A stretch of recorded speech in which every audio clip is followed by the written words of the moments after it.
Hello and welcome to some more Star Citizen with a lot more information on Quantum Interdiction, or Quantum Enforcement as it's now known, with its dampening and its snaring, its future plans, how it's being balanced for Alpha 3.7 and the Mantis' initial release, as well as other ships potentially using these mechanics in the future, and how they're going to help prevent griefing. There is some quite juicy information here, so let's take a look.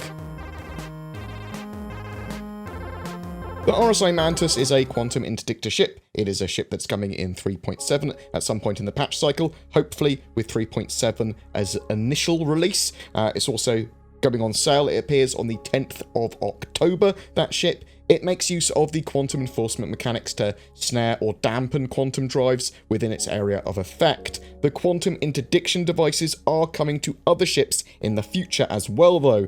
Probably through appropriate utility ports on ships, they should be able to make use of them.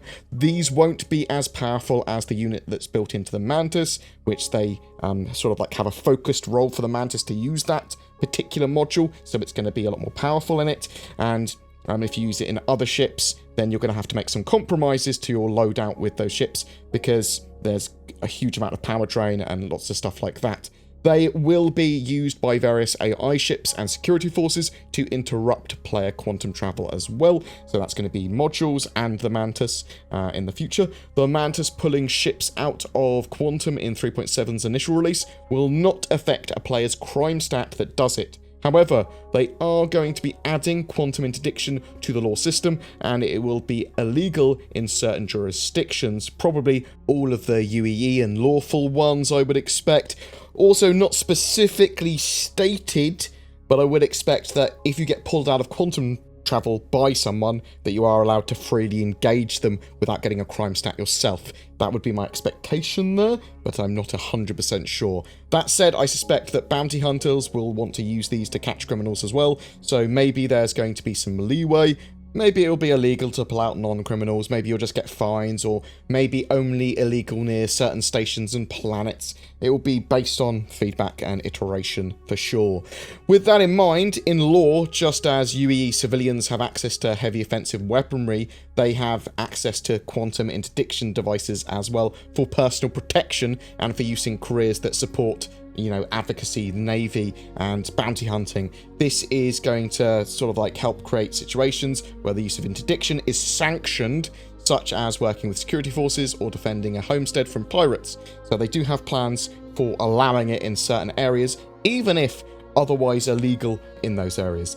They are looking at ways to balance Quantum Interdiction devices and the Mantis as well. Anyone caught by the Quantum Enforcement mechanic will be pulled out of quantum travel and unable to initiate it again for a short period, be they friend, foe, or even the Mantis that's done it themselves. So everything's affected within its area. For the initial release, the Quantum Interdiction devices have extreme power requirements, taking power away that would otherwise be allocated to shields, thrusters, weapons. It also generates a huge amount of heat. There is a long cooldown period as well for these devices, so that they aren't going to constantly be generated. Expect a cooldown of at least several minutes. They're currently balancing that out. Eventually, greater restrictions around green zones and increased law enforcement patrols will help mitigate overuse as well. For 3.7, the Mantis will be able to stop any ship of any size, but they're going to iterate on that feature and develop more versions of Quantum Interdiction devices and how it all sort of works and how it's going to work on larger ships. So they're going to sort of like determine the Quantum Interdiction to quantum drive size balance and what sort of ways you can get around potentially getting quantum interdicted. I'm still expecting a quantum stability mechanic, which would have some quantum drives being very stable, larger drives are just naturally more stable, and based on how powerful the quantum interdiction device is or how close to it you are, the sort of like more likely you are to get pulled out in a larger ship, that sort of stuff. That's my expectation there. You won't probably be able to use quantum interdiction devices while the Mantis is inside another ship. If an EMP disrupts the power to a quantum interdiction device or the quantum interdiction device itself for a long enough period, then that will stop them working. The Mantis has no cargo capacity. Players wanting to, ambush cargo ships and that sort of stuff should bring support, appropriate to, carrying cargo back, but also that Mantis is not going to be great by itself. It is a ship that requires support to function effectively. Although you could slow people down, I suppose, with it and try and get away, although you're just in as much trouble as they are in that sort of situation. If not more, because you just pulled them out of Quantum and they probably have more weaponry than you do. Longer term, there are plans to give players the opportunity to escape interdiction by dynamically adjusting their quantum drives as well. Quantum interdiction is by no means a complete mechanic yet either. Many of the features with that are going to be based on iteration going forward, and this is very much the first implementation and is going to be frequently subject to change, they expect. We have already experienced an early version of interdiction with NPCs in 3.6, and this is the very first sort of implementation of the player interdiction in 3.7. It will be improved and iterated over time, and they intend to make those improvements fairly quickly. Specifically, CIG said they would make the following improvements to interdiction over the coming patches: more aggressive law enforcement response to activation of such devices in prohibited zones, law enforcement dialogue related to various infractions, dialogue to support a variety of NPC characters that have been pulled out from quantum travel, larger area of interdiction, improved tracking of ships that have been pulled out of quantum travel, mission content involving quantum interdiction and dampening devices.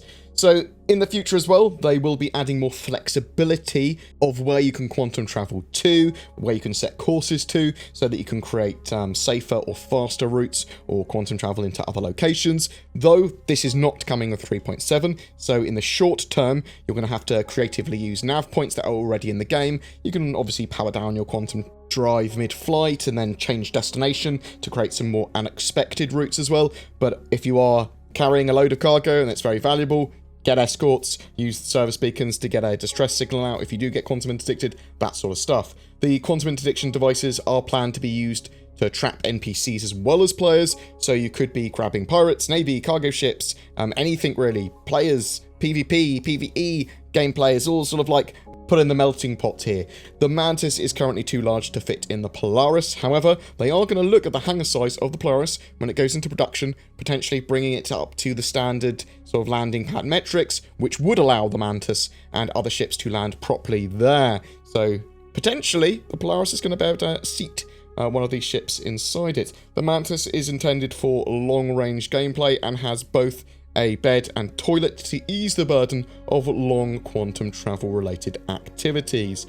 I am very excited for the Mantis in-game. Its first implementation, I suspect, will be reasonably rocky, and there's certainly going to be bugs with it. There's certainly going to be people attempting to troll and grief with it, as well as lots of legitimate gameplay going on. But it's sort of like up to us to test it, help get it iterated on, help get the major bugs sorted, and then sensible implementation, sensible gameplay, and use that to help evolve the game and plan some more future content with it. But I'm interested in knowing what you think. Do you think that the Mantis is a great ship, great idea? Are you excited at the fact they are going to have quantum interdiction devices for other ships being able to attach to utility points? I also think that maybe like ships like the Caterpillar might be able to have like a module that allows them to have another utility point or allows them to have quantum interdiction devices. They certainly haven't sort of like said no to anything with quantum interdiction, so they could go a lot of different routes in the future as well. So I'm interested to know what you think with that. Do you think we'll see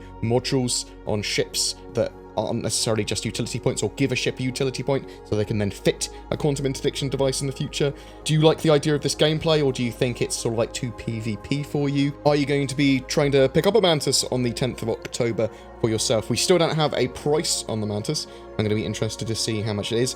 Do you think the Mantis is going to be available in-game to rent and buy as well as externally for real monies at the same time as its release, or do you think they will wait before putting it in game to purchase? What are your thoughts? I'd love to hear from you in the comments below.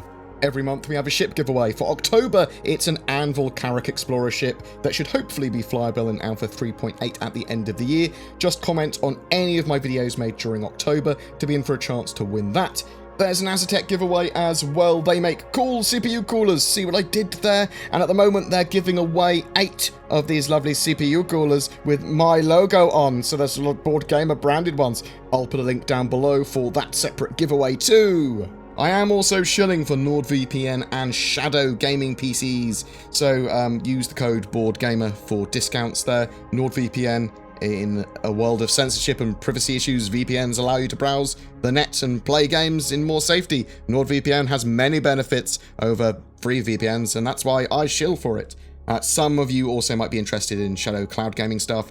This allows you an alternative to sort of like buying and maintaining your own gaming PC. You can stream a custom Windows 10 environment to devices like your phone, a laptop, or a crappier, lesser PC, and bam, it's fantastically powerful, and it's maintained, and hardware is regularly updated for you. It's a fantastic service, Shadow. Cloud gaming certainly has quite a big future ahead of it. If you'd like to further support my channel, please consider subscribing, sharing this video, ringing the YouTube bell so you get notifications when a video goes live. This is a channel that is funded by the community via donations, Patreon members, YouTube members, and anyone else that wants to get involved with comments and helping.